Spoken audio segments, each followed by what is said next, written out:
Hi, welcome to the Superman homepage, My Adventures with Superman podcast. This is the first episode of Season 2, covering the first episode of Season 2, titled More Things in Heaven and Earth. This originally aired May 25th, 2024 on Adult Swim, or May 26th if you consider midnight to be the beginning of the Sunday morning. The story is by M. Willis, and the episode was directed by Diana Ha. The episode starts with Clark waking up from a prophetic nightmare in which he receives a warning from Jor-El before a Kryptonian spaceship crashes down on top of him. Lois is worried about her father as he's not answering any of her phone calls. She races off to the morning pitch meeting at the Daily Planet, where Jimmy arrives at the office giving everyone expensive Valentine's Day cards. When Clark tells Jimmy about his plans for his and Lois's first Valentine's Day together, Cat Grant overhears and is mortified at Clark's attempt at romance. Cat insists that he must make some kind of grand romantic gesture for their first Valentine's Day together. Perry White interrupts, telling everyone to cancel their Valentine's Day plans, as Vicky Vale has continuously scooped them on every major story for the Gotham Gazette in recent weeks. Lois arrives with a big scoop. It seems Star Labs has discovered an erratic meteoroid that could crash into the Earth. Perry sends Lois and Clark out on the assignment, but tells Jimmy he needs to get his next Flamebird video in before the 5 p.m. deadline. Jimmy insists he's got it all under control and tags along with Lois and Clark to Star Labs. As they arrive at Star Labs, Clark is freaking out about his plans for Valentine's Day. As he and Lois rush off, Jimmy overhears an argument between Professor Ivo's assistant Alex and some Star Labs scientists. It seems Star Labs is using Alex's designs without him. Jimmy gives Alex some advice and tells him that he should go it alone and pave his own path. Lois's contact inside Star Labs tells her about the mysterious meteoroid that was acting radically before disappearing somewhere over Antarctica. Clark tells Lois and Jimmy that he thinks it's not a meteoroid, but actually his Kryptonian spaceship. Jimmy spends more of his millions to rent a private plane to fly them out to Antarctica, and as they look around, Clark chases after someone and meets Jor-El once again. Jor-El transports him inside the Kryptonian spaceship, where he is finally able to communicate with his son in English. Jor-El explains Krypton's past and why he and Lara had to send Kal-El to Earth. It seems Krypton was destroyed by an invading alien species. He also tells him that he has a cousin, Kara, whose father Zor-El also sent his daughter into space when Krypton was doomed.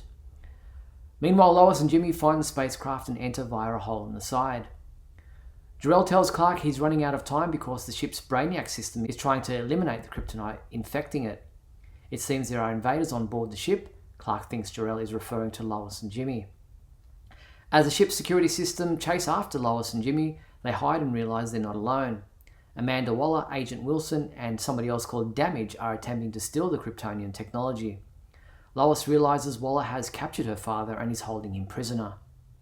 As Clark races off to save Lois and Jimmy, he changes into Superman with Jor-El close behind. Superman goes toe-to-toe with Damage, but he is outmatched, especially with kryptonite infecting the ship.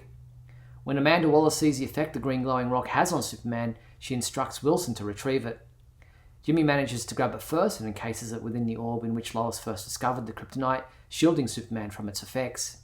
Jor-El enters the ship's system now that the kryptonite has been removed, teleporting Waller, Wilson and Damage out onto the ice.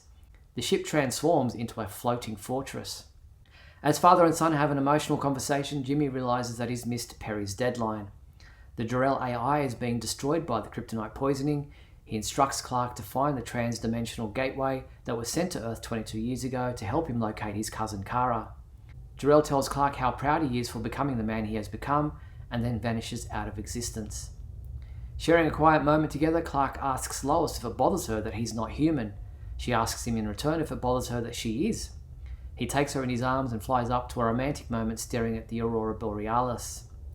Lois asks Superman to help her save her dad to rescue him from Waller. Superman tells her he'd do anything for her. With a kryptonite-laced sword in their possession, Amanda Waller is preparing to go up against Superman once more. Meanwhile, a menacing alien entity, the same one that destroyed Krypton, looms large in Superman's future. I gave this episode a 4 out of 5 rating. The first episode of Season 2 does not miss a beat. We're quickly immersed back into the lives of Clark, Lois and Jimmy. This episode does strike a more serious tone though.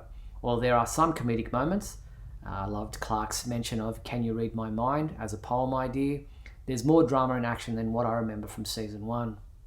Clark and Lois's romance, while an important part of this episode, takes a back seat while Clark deals with his first proper conversation with Jor-El. I was so glad that the father and son were finally able to hold a proper conversation, but I'm sad that Jor-El appears to be gone for good. My Adventures with Superman once again turns familiar concepts around. Instead of Krypton being destroyed by its red sun or internal quakes, the planet's doom came about because of an invading alien force. It's an interesting change, one that will obviously have ramifications for Superman later this season. Also interesting was the radically different design of what appears to be this show's version of the Fortress of Solitude. It's completely unique and not like any other version that has come before. Lois doesn't have a whole lot to do this episode. While she is the catalyst for the discovery of the story about the meteoroid, and the revelations about Waller having captured Sam Lane will obviously be explored in upcoming episodes, in this one she doesn't have that much to do. Jimmy, on the other hand, is bubbling with personality now that he's a millionaire. However, I have a feeling he's going to squander his wealth pretty quickly at the frivolous pace he's spending his cash. There's something off about Cat Grant's portrayal this episode. She seemed different from the way she was played in Season 1. It's the same voice actor, but Cat just seemed off somehow to me. Maybe it was just me. All in all, this episode delivered on quite a bit of action and moved things along quickly, especially in regards to the revelation that Kal-El isn't the last remaining Kryptonian in the universe. I wasn't expecting them to reveal Kara's existence so soon, but I'm glad Clark has some answers now and was able to learn more about who he is and why he was sent here. I'm Steve Younis from SupermanHomepage.com.